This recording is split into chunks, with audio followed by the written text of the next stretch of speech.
Agora partindo sobre a falar sobre as tipologias de compostagem.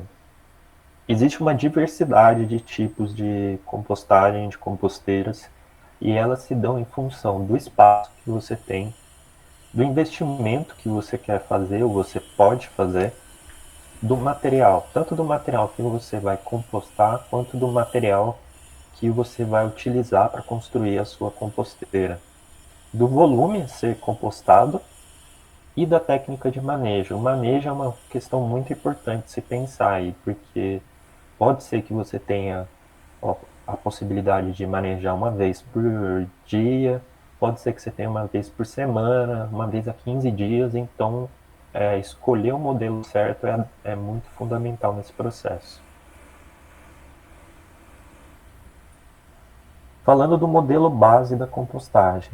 O modelo base da compostagem é o empilhamento de camadas alternadas de material rico em nitrogênio com material rico em carbono. Esse modelo ele tem uma proporção adequada, sugerida como adequada, né, que é a de 30 para 10. 3 partes de carbono para uma parte de nitrogênio. Porém, tem que ficar claro que essa proporção ela pode se alterar em função do tipo de material que você está compostando. Às vezes você tem um material que ele é mais denso, como mais rico em carbono, então você tem que colocar uma taxa menor ou maior de nitrogênio e por aí vai. Então tudo é ajustável. O de 30 para 10 é mais um padrão que foi criado para facilitar quem está começando, quem pretende fazer sem um apoio técnico específico aí. Falando agora dos modelos e tipos especificamente, a gente tem o mais clássico, que é o modelo de pilhas, né? Ele é o mesmo princípio, vai empilhando e formando as pilhas de um espaço que caiba elas. Por isso é necessário considerar que as pilhas elas são um modelo adequado para quando você tem um espaço grande para se fazer essas pilhas. Um fator que a gente tem sempre que levar em conta quando pensa em qualquer modelo é o processo de oxigenação. No caso da pilha, ele vai acontecer com essa borda que está para o exterior. E quando a gente pensa também na questão da pilha, a gente vê sempre que ela tem um formato retangular, como essa foto da esquerda, e como esse modelo da direita, que é da Embrapa, onde se usa 30 centímetros de material rico em carbono com 10 centímetros de material rico em nitrogênio. E por que o formato retangular? Pensando na questão de oxigenação, quando o oxigênio entra nessa pilha, geralmente acontece pela lateral da pilha. Ele entra pela lateral da pilha e sai pela parte superior.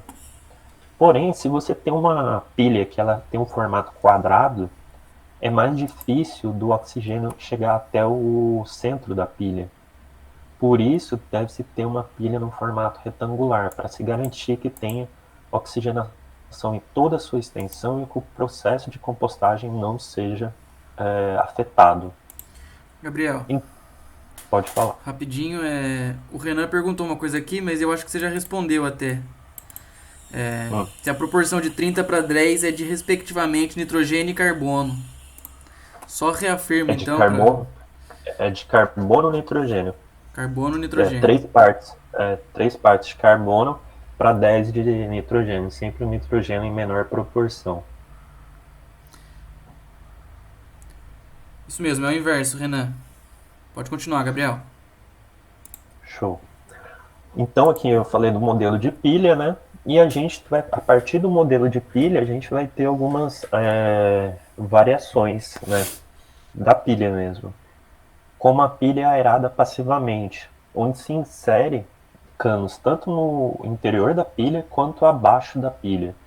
Esses canos vão ter uma conectividade com o ambiente externo, consequentemente vão permitir que se entre ar dentro dessa pilha, oxigênio, de uma forma passiva. E um modelo bem simples, de construir a pilha e colocar o cano como esse da foto aí, de uma maneira bem rústica, quando você vê que o material não é nada elaborado, é super simples. Já um pouquinho mais elaborado, a gente tem a pilha aerada ativamente, que consiste em você ligar tubos na parte inferior da pilha.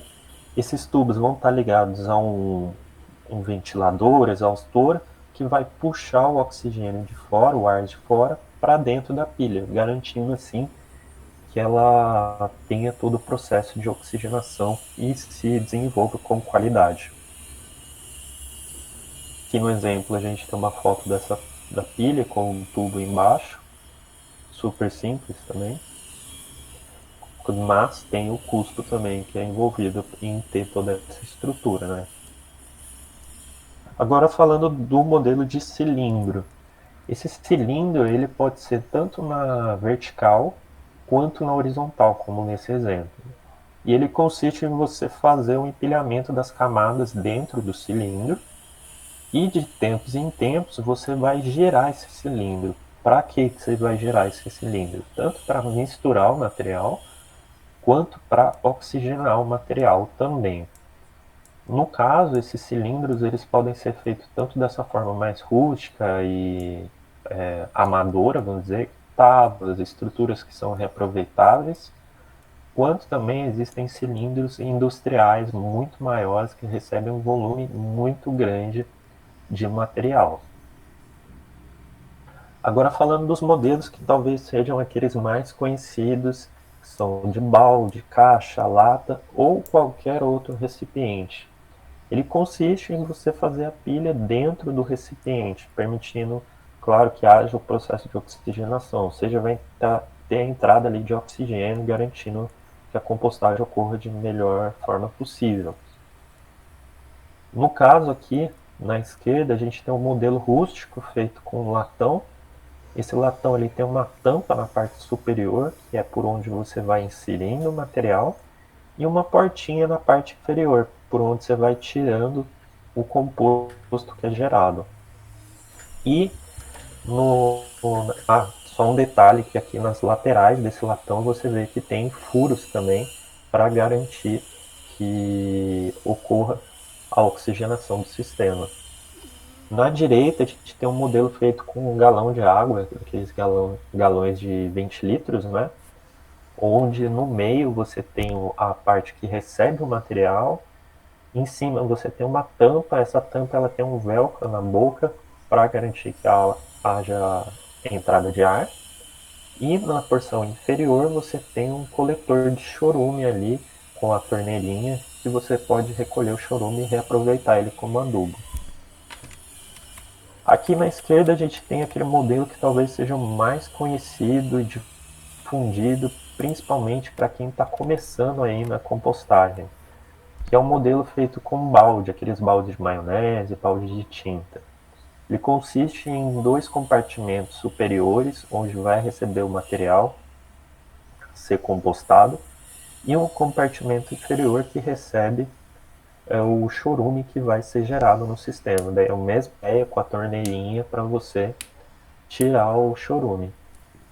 Já na direita aqui a gente tem um modelo que foi feito no formato de cilindro, né?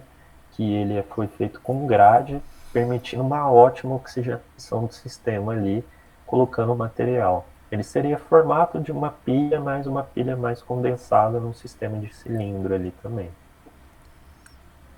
Aqui na esquerda a gente tem um outro modelo que ele é feito de compartimentos, né? Compartimentos em formato de cubo. Ele é utilizado da seguinte forma: você usa o primeiro compartimento da esquerda, você vai preenchendo com o material, fazendo um empilhamento até preencher. Quando você preencher ele, você vai passar o material para a direita, seja para o segundo compartimento.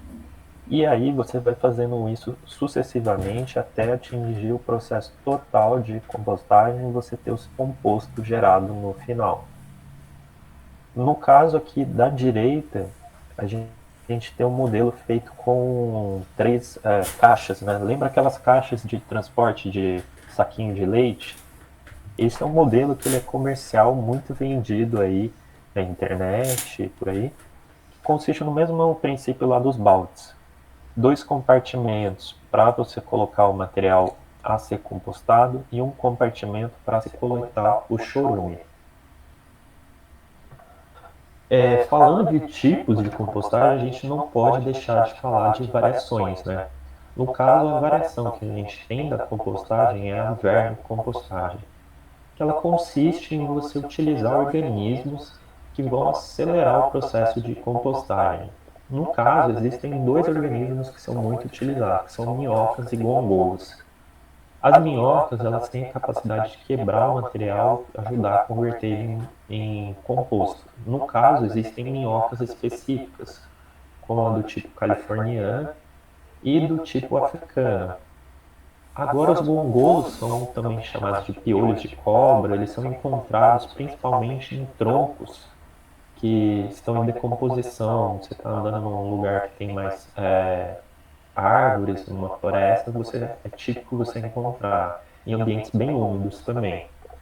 Ele vem sendo utilizado mais recentemente e vem sendo reconhecido como um grande ajudante, a gente pode dizer assim, no processo de compostagem, sendo até mais eficiente do que a minhoca, dependendo do tipo de material que você está utilizando para fazer essa compostagem.